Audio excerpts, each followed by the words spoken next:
Hello, my name's Judith Webster. I'm the Chief Executive of Music for Youth. I'd like to welcome you to the first of two sessions called Your Music, Your Voice. These are youth-led discussion groups where we hear young people talking about issues that they care about in relation to music, lockdown, and mental health. Our thanks go to Sutton Music Service for setting this up. I'm Holly. I play the flute and the violin, the piano, and I sing. But at Sutton, I play the flute. So yeah, that's me really. My name is Melissa and I play the piano, violin, and I sing. And I go to Sutton High School for Girls. Hi, I'm Ellie. I play the flute and the piano, and I go to Sutton Grammar School. Hi, I'm Alice. I play the trumpet and some other things, but not properly, so we're just going to sit with the trumpet. And I go to Glenthorne High School. I'm Arvi. I play the saxophone and piano, but not as well. Hello, I'm Fraser. I play percussion and bassoon, and I go to Glen. Hi, I'm Isabella. I go to Glenthorne High School and I sing. Hi, I'm Elaine. I play piano, clarinet, and I sing. I go to Trinity in Croydon. Hi, I'm Maya. Elaine made me come. I go to non-such and I sing and play the piano. I'm Molly. I play the flute and I sing, and I go to St. Philomena's. Hi, I'm not being antisocial. My camera's just not working today. I don't know why. I mainly play the viola and I go to Trinity at Croydon with Elaine. Brilliant. So yeah, basically we just want to kind of whiz around and see what any people have, like any opinions about generally how they have been feeling in lockdown, like how their mental health has been, preferably in relation to music, but like anything you think is relevant. So like recently, I think a lot of people have been recording things either for themselves or maybe competitions or like groups to do and like record it in. And I think recording can be quite a stressful process, especially if you're doing it for competitions or maybe if you're showing it somewhere where it's going to be online in public. I think from my other music friends' experience, like a lot of them have like, I think one of them recorded it 66 times and ended up in a breakdown. So I feel like lots of advice I've had from that is like try not to be too hard on yourself, because like if you're filming on iPhone especially, it can like distort sounds quite a lot. So like, and then also like you got to remember you're not perfect. Like I think that's one thing, like recording wise, that might be helpful in quarantine. Yeah, it definitely makes you overanalyze your playing because you listen to it back and you like things that you don't notice while you're doing it, you hear and you're like, oh god, I'm so bad. I find that a tip for many people. I don't know if this is just my teacher, she's just might be really harsh, but my teacher always makes me record myself while I'm practicing as a way to like note down any things that I need to work on in my performances. And I know like it can seem quite daunting, you know, recording yourself, and especially like you said, Jeanette, it's all about being a perfectionist really, but you kind of got to get rid of that and just actually using your performances that are not exactly the best to your advantage. Like what can you work on in those performances? I think that's what I particularly do, especially for my practice. I have to like send them to my teacher. She has to like critique me, but it's actually really good to get feedback. Yeah, I think like Alice and Jeanette were saying, when you record you playing, you overanalyze every single bit of it, and especially for me, I found my tone sounds so different. Yeah. When I'm recording myself, and like it makes you. I mean, obviously it's good because it pushes you to, I don't know, like playing the flute, like hold your core in more, but you have to realize that there is room for the camera and the video to distort your playing. I think particularly one issue with recording is it's just the fact that it's not live, and so if you mess up even a little bit, there is something in your head that's like, I need to do that again because I know I can get it right. like you would forgive yourself in a live performance. Like I don't think anyone's done a concert where they've got everything 100% notes right, like dynamics perfect, they felt like it was great. Like everyone slips up a little bit, but when you're recording it, you notice it more and you want to just do it over and over again. One thing I found helpful, like if you FaceTime a friend and then record it, because then you're like, I have someone watching, so that I found was really helpful. Because I think before I was like stopping through a piece and going, this is disgusting, ugh. And then like once they were watching, it's kind of like I kind of have to keep going.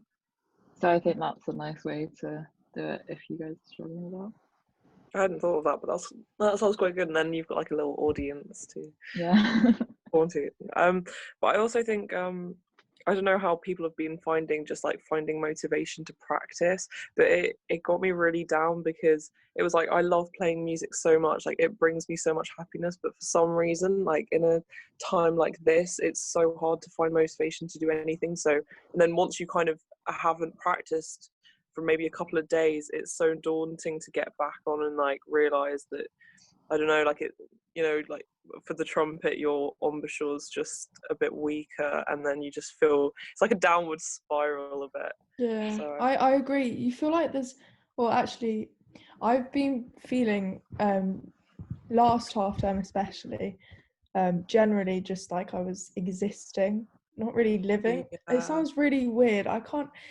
like, my whole life was kind of, I did my work. I didn't have troubles with like doing stuff, but I wasn't actually living it. Like I would play music, but I wasn't playing it. I don't know if that makes sense, but and what I realized is that when you're playing it, you need to like forget playing the notes and forget like not having any slips or anything, but you need to literally play the dynamics, and the rest follows. I don't know. I mean, for me, a large part of music has been performing to an audience. So for me, my motivation comes from being in concerts, and whether that's like ensembles or solo. So when I don't have that, it's very hard to have a focus. And although I'm sure many of you have exams in music coming up, it's still really hard, because for me, music isn't about an exam, it's about performing to someone else. Yeah, definitely. Yeah. And it's hard to do it like I think for me it is always like, oh, I'm playing this and I'm practicing this, so when it comes time to show it to somebody else, I sound good. But I think maybe it's actually it might be a bit better. I think it's nicer when you do things kind of for yourself. It's just hard to get to that point. So I think that's what I've been trying to get into my head. It's like, I'm doing this for me, like this makes me happy, instead of I want to be able to like show other people. And but it's hard, because I have to say, like, that is my main motivation. That's always been the reason that I've played. So I don't know if anyone else got this kind of thing, but at the time when lockdown happened, I had quite a few concerts just about to come up, and I've been practicing so hard for those, and suddenly I didn't have them anymore. That like completely destroyed any sense of motivation I had to do anything for quite a while, because I was like, I worked really hard for it and now I'm not going to do it. What is the point? And I feel like on a wider scope, like in general, a lot of us have had exams. I know obviously the year 13s, like just the frustration of, you know, working so hard towards A levels and towards concerts and towards all these different things in your life, and then to not have that satisfaction of doing them, even if it's not to the highest standards, just doing them, there's something so satisfying about that, and to not have that let out is just really frustrating. So, yeah, and also it's because it was like supposed to be like, I'm in year 13, it was supposed to be like last school concert, our last like this and that, and it was like we were working really hard to make sure that we went out like doing something really good, and then it just didn't really happen, and then I just kind of didn't want to do anything after that.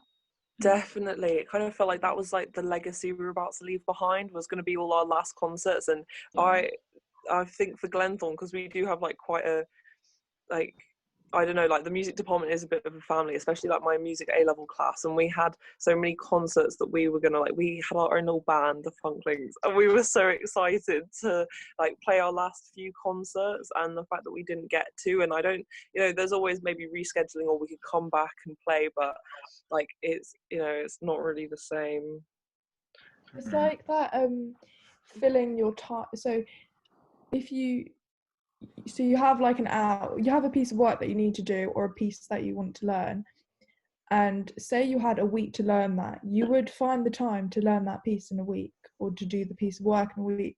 But with lockdown, we have months and months and months, it feels like, and we don't know when it's going to stop. So for me personally, I've found like learning a piece or perfecting a scale takes so much longer, because I'm like, oh, I have literally ages until I need to get it perfect.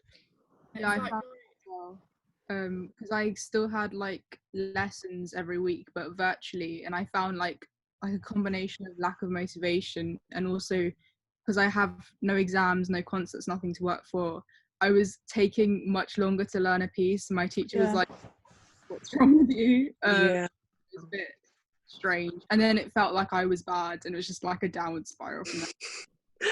Yeah, it is definitely the concept of like, it's like if you gave somebody 5 years to do like a really meaningless task, they would literally wait till like the last second to finally do it. And with this, it's kind of like, we don't know when it's going to end, so there's no proper drive that I feel to like nail something, and time actually just feels like it doesn't exist anymore. Like if you asked me when I did anything recently, I'd be like, oh, that was within 2 to 7 weeks ago. Like I can't give you a specific time because there's no like time markers for me to relate anything to, so days just pass by, and some of them I will be like, oh, that was productive, but the non-productive ones, it's just as if they never happened. It's like as if they like just days are passing and weeks are passing and I've got like nothing to show. It's so bizarre. I feel like, yeah, I obviously I feel like very much the same, that you spend so much of your life from up to now, you build your whole routine around school or music practice or a concert. So with A levels, your concert, like every day it's set out for you already. You go to school and like you have a plan before school and after school, and like it just falls into place so easily. But now you have like no routine. Like it's so easy to just, you know, go to bed at like 4 or 5 a.m. Like, you know, it just completely slips out. And I feel like when you spent that long building and like I feel like everyone's you know guilty of just like everyone's routine has just completely slipped, because there's nothing to build it around. And especially if you have like, you know, music exams, you know, you can just work towards it. And also what you were saying about the exams, you just do the exam and that's it. You don't think about it again because it's happened. Whereas now it's like you're sort of building towards it, or if you're recording your piece, you keep recording it, and you keep, you know, because you're your biggest critic, and you keep re-recording it if you do, you know, one note wrong. And yeah, it is very daunting. But I think you just have to go on easy on yourself and just give yourself a bit of slack, but try and set like small goals. I think is probably a good start. That sort of thing. Yeah, I think Fraser's right. It's definitely the small goals, and it's hard when you actually just have to start doing things completely for yourself. Like not even in the music regard, it's kind of like knowledge now. If you want to learn anything, it's completely on your own accord, which is so weird because for so many years, like literally since we were 5, it's been like you're learning things to go pass an exam. You're learning things because the school wants you to, or like, you know, it's not very often that you learn something purely because you enjoy learning things. And so I find it quite difficult. Like my brain is actually a bit annoyed, and I think that's why sleeping schedules are so off, because mentally you're never exhausted anymore, because we're not like making our brains learn anything. And so yeah, I've had to find like weird hobbies that I just know that normally I would have never had time for, I would have never thought of, because it's like, why would I do that for myself? You know, like why would I just want to actually learn and like better myself without being told to? So I wanted to focus in on something that Artie said earlier, which is a while back, but you did say something about how having music lessons online is like not as much in person. Like, has anyone else been having lessons online, and do they have any opinions about that? I actually think it's the opposite, because I've had like my normal like violin and viola lessons, but I've also had consultation lessons for like conservatoire in the future. Like maybe it's different because my teachers are at like conservatoires, and maybe they focus on more things, but they've found that like the teachers themselves have said they can see more of what's going wrong. And then like I think for me it was really nice to have them exactly tell me, oh, your finger's wrong here, and we can see that directly, because then I can change that directly. But there's also a problem of you can't get the right quality of sound going across. So the teacher's like, why do you sound so bad? I'm like, it's really not my fault. Because like at school, like we have practice pods, and I literally go there every single day to practice for like 2 hours. But now without it at home, I'm like, I don't want to annoy my family with my screeching, and I don't practice as much. I don't know if that makes sense. Mixed experience with the remote online lessons, because in one sense it's been like very useful because she's been able to like pick at little bits a lot more easily, so I'm actually properly going into details with all of the stuff. But then at the same time, like the best way for me to learn a piece and learn the rhythms is to play it alongside her, but obviously I can't do that, and I can't play with the accompaniment, so it's all been a bit like, well, in some sense it has been great, but overall probably not the best. Yeah, definitely the accompaniment thing. And like my teacher, because like the lag time, Cameron sometimes tries to like conduct, like if I'm with him in real life, like he'll kind of conduct to make sure I'm like really staying strict with my like my timing. When he tries to conduct over video call, it just doesn't really work as well as in real life, and we just go out of sync so much, and it's not the best time. And he'll start conducting, but then I'll try and play with the lag, or like I'll stop playing, but then he's like, oh, I hadn't finished, I hadn't counted you in. I'm like, yeah, but yeah. I mean, I was just going to direct this at any singers. Singing's been a new thing that I've been trying to get into. I started last year properly having singing lessons. And for me, it was a massive change to go on like online. So usually my singing teacher would sit alongside me, play the piano, and I'd be like, oh yeah, cool, I know how to sing. And then going from that to then having her play the piano, and then her having to stop and then listen to me, my brain just suddenly doesn't know how to sing. And also, I think as a singer, you're so used to having a support of a piano or a support of a backing track, and suddenly when you are not supplied with that, it's like pitching just becomes a massive issue. But I guess if you turn the negative into a positive, it is really testing your musical ear. I found actually my sight singing has got a lot better, and my just in general pitching, like intervals, has got a lot better, because I'm not relying on the piano anymore. I'm relying on my actual musical ear. But yeah. I agree with that. I think because I've had singing lessons like virtually, and it's harder because, like I said, you're used to like just having like my singing teacher playing the keyboard and singing with me, and when you're finally like put into that spotlight of, oh, it's my turn now, and I've got such bad short-term memory that I'll be like, oh sorry, repeat that again please. But I completely get where you're coming from, but I do think like going back to what we said, completely like we said earlier about like recording yourself, and maybe like before a lesson you could like record yourself like doing certain phrases like and repeat it and like listen to it over and over again, because that might like repetition might like help in that sense. No, that sounds like it's so exposed. Like I would feel so nervous singing over.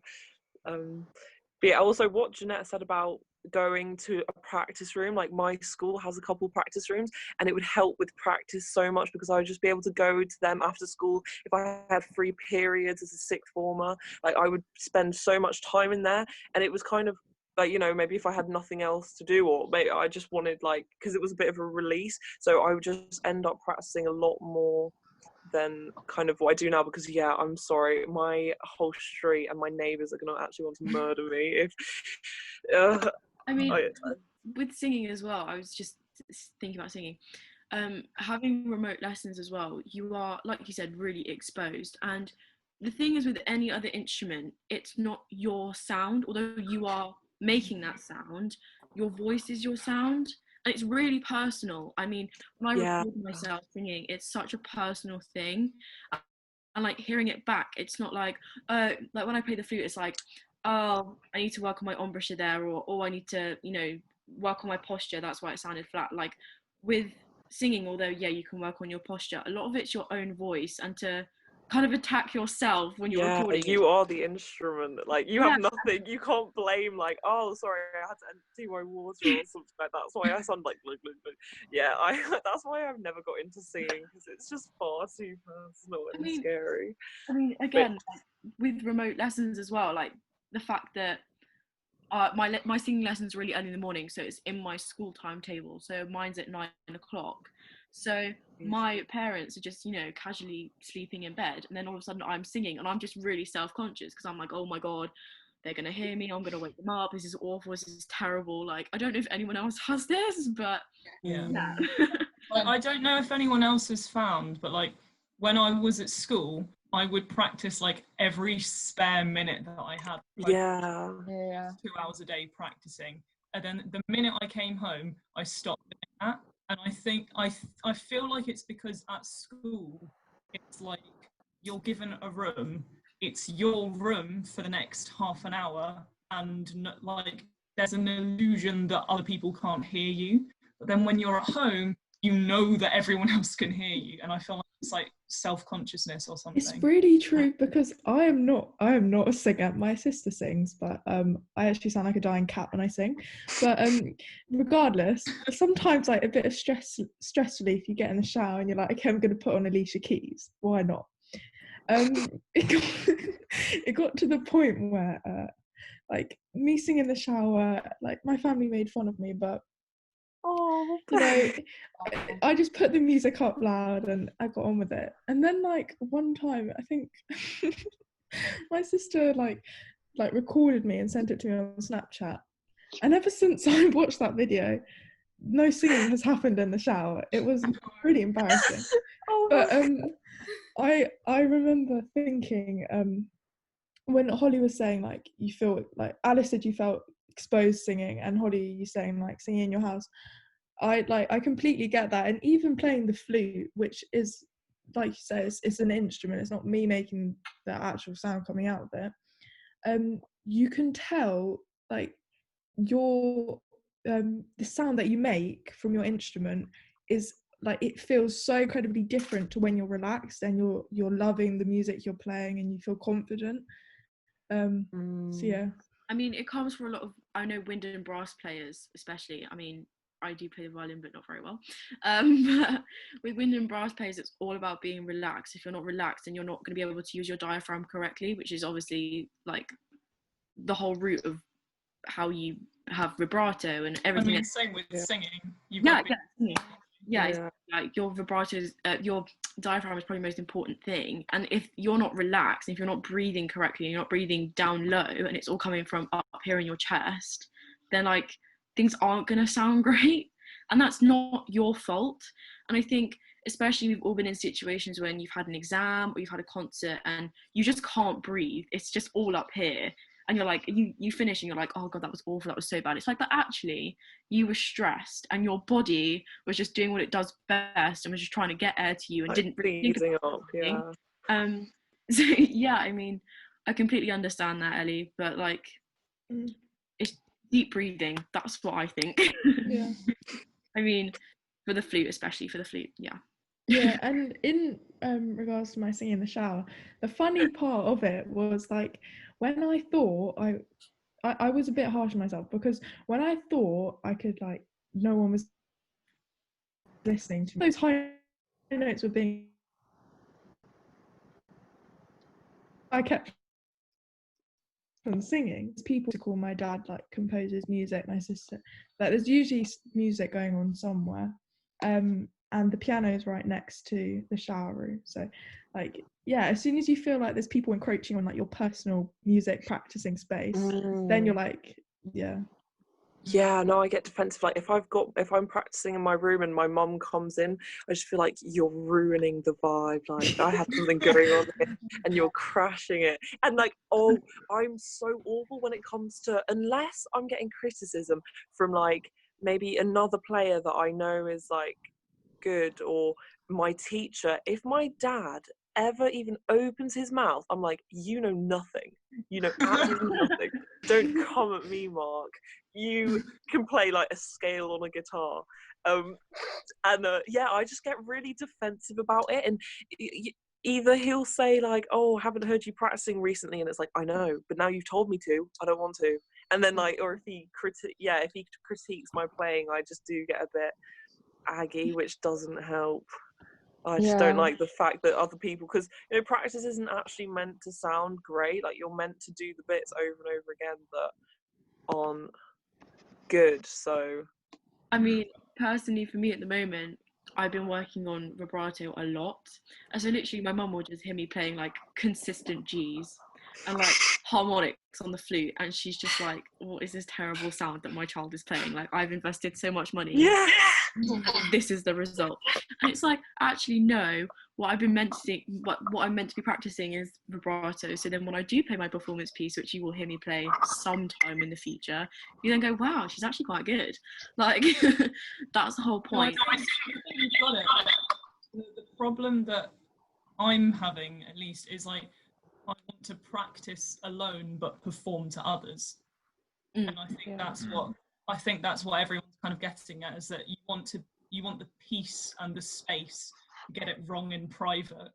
It's such a like personal escape when you're like, it sounds funny, but like when you're playing your music or like practicing, because like it's like everyone's different when they're playing. Like you know, when you listen to like really great performers, you're like, oh, I'm never going to sound like them. But then again, no one's ever going to sound quite the same as you are. Like you have like that unique sound. So if you carry on like, you know, whatever like instrument like or whatever makes you happy, like whatever you're doing, like it's such a personal thing that I feel like when you're practicing, like you're doing it for yourself, but when you're performing it, you're doing it for the other people in the room.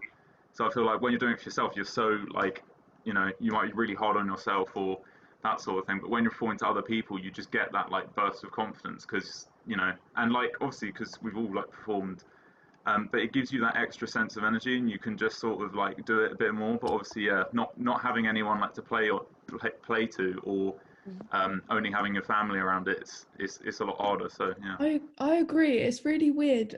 Some people, like for example, when my dad plays piano, I could know it's him playing, and I'm in a random place. I could be in Japan and I know it'd be him playing. Or like it's weird. Even some people like Alice in Elaine, I feel like I could tell it would be you playing. Sometimes I don't need to look, I just know it's you. it is weird, like it's really true. You can tell people have like, I don't like the word aura because it sounds like almost superficial, but like when people play and you really mean it when you play it or sing it, you can really tell that. Yeah, it comes across. Yeah, I think a lot of the time people want to, you know, teachers do teach you the same things which you would think would make all of their students sound the same, but I think it's, yeah, sometimes people stick out for certain things, and maybe some teachers would want to iron things out of somebody's playing, but actually like it is just kind of their style. And yeah, I think for me, growing up, I mean, to do with mental health, I've always been someone that compares myself to everyone in the room, whether that be academically or musically. And I think flute, which is my main instrument, is a very, like, a lot of people play the flute. It's a very common instrument that people play. And same with singing. It's like a lot of people sing, a lot of people play the piano. And I feel you're up against all these different people, and I almost turn it into a competition, which is a really bad thing for me to do. But it's because throughout my whole life, I've always compared myself to others. And I think, oh my god, the amount of times I wish I played the harp instead. the amount of times my mental health has just been affected by me comparing myself to others. I mean, my best friend, a lot of you know him, his name's Ollie, he's an incredible flute player, and literally hearing him every week on a Friday, I'm just like, wow, I wish I was like that. But then literally the way that you phrased it, Fraser, is that, yeah, I mean, he is incredible and he is great, and I wish I was him, but at the same time someone else could wish they were me, and like my sound is completely individual to me, and he's never going to be able to replicate it, and I'm never going to be able to replicate him, and we just need to get over that and move on. Yeah, that's why I feel you have to just work on yourself, because you know that's who you're doing it for at the end of the day. Like, because only you can make the changes, but it is hard because anyone as a musician there's always one musician that like everyone knows. It's like, oh, like, you know, you listen to them and like, you know, I've like when I listen to some drummers, I'm like, damn, like this guy is like, he's so good that like you'll never get to that point. But you do just have to like work on your own things, because like he does that really well, but it's what you don't see. Like he could be rubbish at doing like, you know, I don't know, really simple things, like really like simple jazz drum or something. and that's why you gotta like, yeah, you just gotta try and work on like small things and like build yourself up. But yeah, I think that as well. Sometimes I'll think, and this is obviously, it applies to music, but it applies to most aspects of comparison to other people. Like, oh, I wish I looked like this, or I wish I had this, or I was able to play like they are. But like Fraser says, there's always things that you have that other people don't. So while someone, you could think, oh, they're amazing at playing like the flute, but then they may not also be able to play the piano. Even if you can't, like the standards aren't the same, you still have like a special part of you that someone else doesn't have, and that's what makes you an individual. I do want to chase after what Holly said real quick. Sorry, like when you said when you see Ollie every Friday, which we're not going to go after that, it's okay. But like, one thing I did want to kind of ask is that obviously now we're in lockdown, everything's been cancelled or moved online. So like obviously for Sutton Music Service, things have been moved online.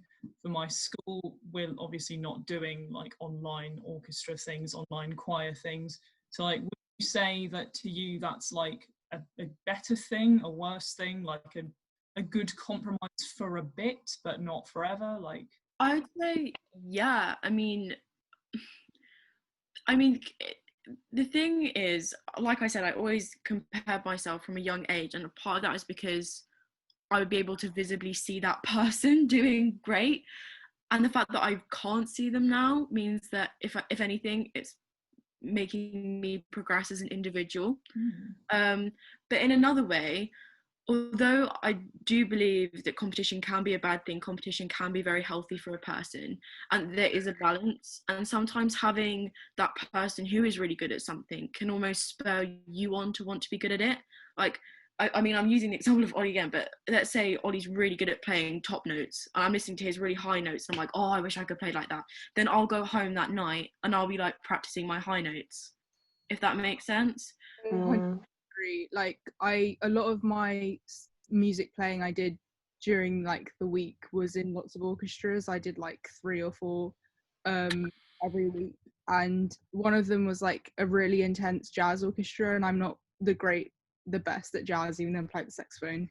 And there's like they were like all super talented, and every week I would go, and every week I'd come back feeling like I was really bad, but like really motivated to like then work on stuff that I knew I wasn't as good as them at, and that was a lot of my motivation. So I think I really agree with the competition thing being something that was actually adding to my practice, which now isn't there anymore.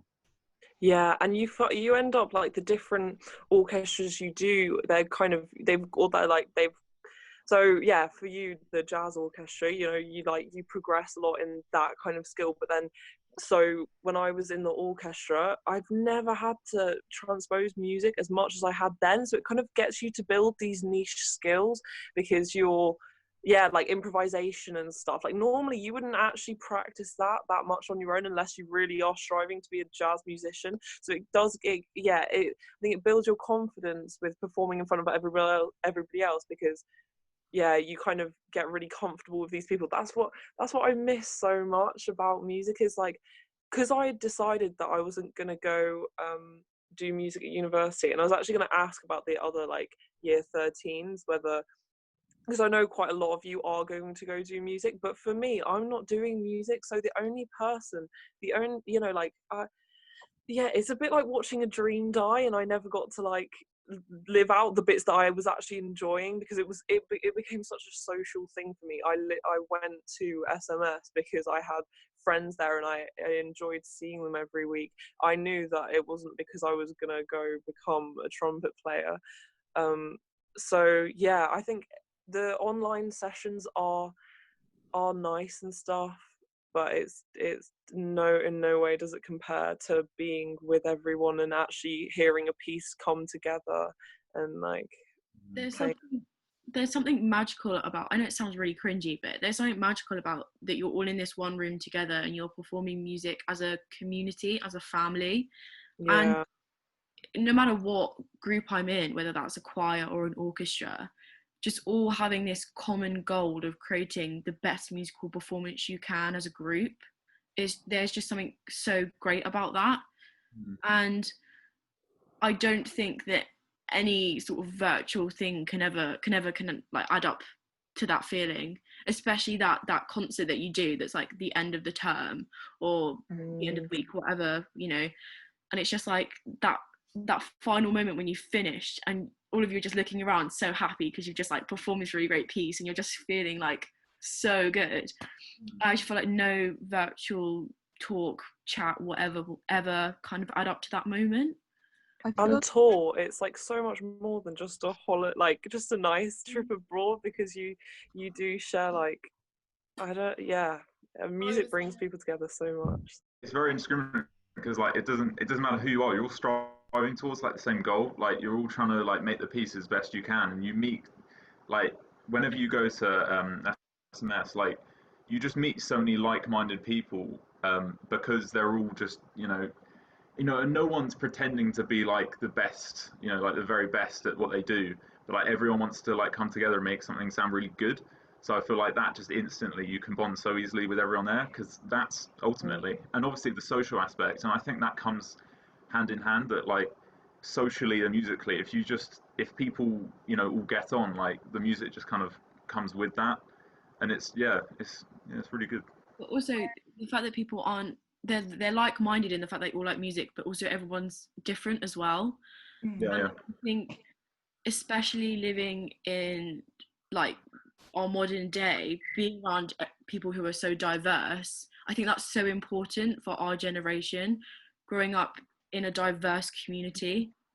And I think going to an orchestra really helps that, because you're building your teamwork skills, so you're building your admiration for other people who are part of all these different groups and organizations and all these different things, and you're learning all about them.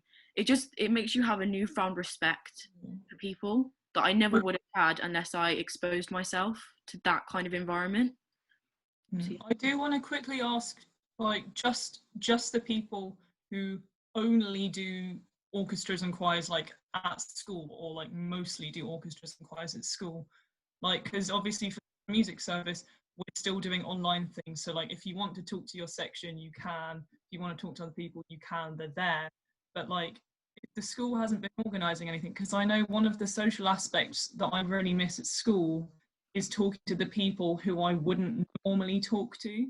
So like there were some people like year 9, year 10, year 11, I wouldn't talk to them outside of orchestra, but I really miss when I would talk to them. At the end of the year, we go on a choir tour with our school, but we've not been carry on doing any choir or even band, like remotely, even not at school. And it's like the thing that I love about the choir tour is getting to know those year 9s and those year 10s who I've never seen before. And it's like making those new friendships with those younger people. And like, you can't do that now. And so if you were to just pop up to them, it would be so weird. Like you kind of that environment where I've never bonded like people like I do when I'm on tour with somebody, like the same people for a week, and you just get so close and you share so many things. So.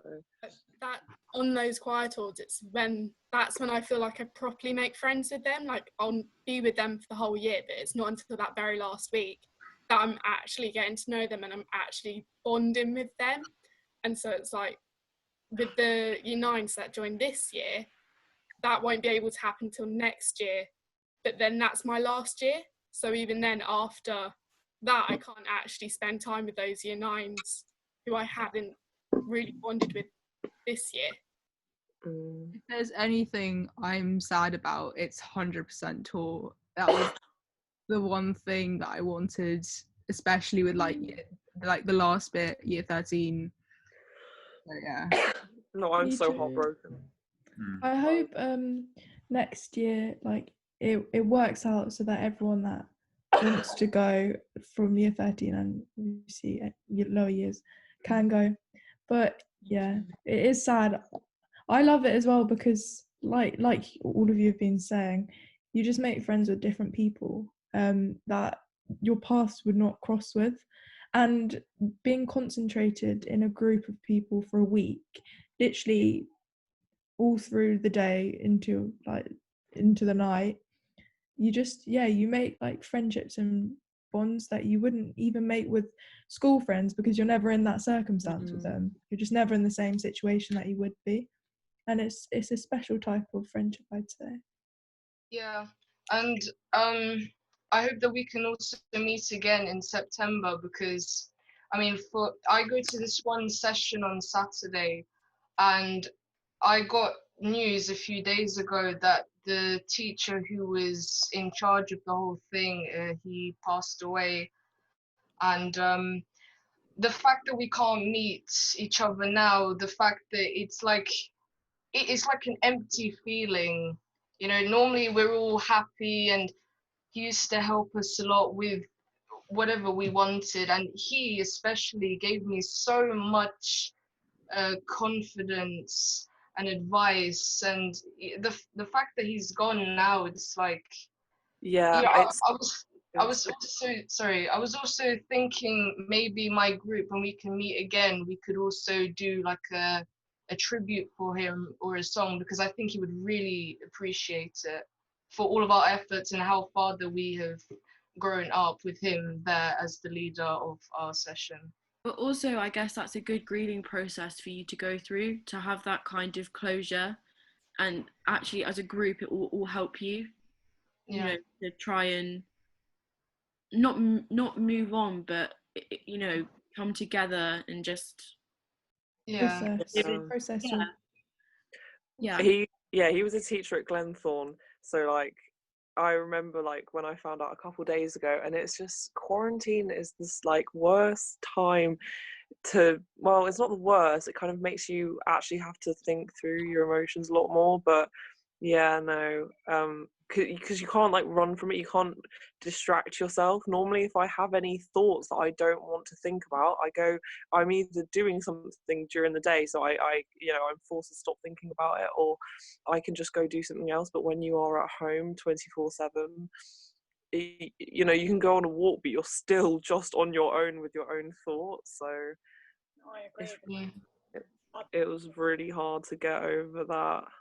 And like, I think a problem shared is a problem half. It's such an underrated like saying. Like, I don't know, but like you know, there's always that one person where you can just vent to, and like they're such a go-to person that you know, whatever problem you have, you can just vent to either a group of people or like a good mate, and you know, they'll understand, and you'll be able to sort of, you know, come to a conclusion and be more rational. Whereas I feel like you do have to bottle it up, because you can't, you know, especially at school and stuff, if there's like, you know, a certain teacher or like something you have to do, and you all think it's just like such a load of rubbish, you can just vent to everyone, and that's such a good like valve to have on like your stress. And I feel like it's not the same, like you can't really rant to someone, you know, online the same way you could in real life. And I feel like that's such a good like, you know, thing to do, to just, you know, let it all out sometimes. So I think yeah, that is definitely one big downside, is that you can't,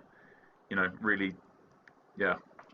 Also like this sounds weird, but like the physical side of it, like if I'm crying or I'm upset, having someone to just give me a hug, I'm not having that anymore.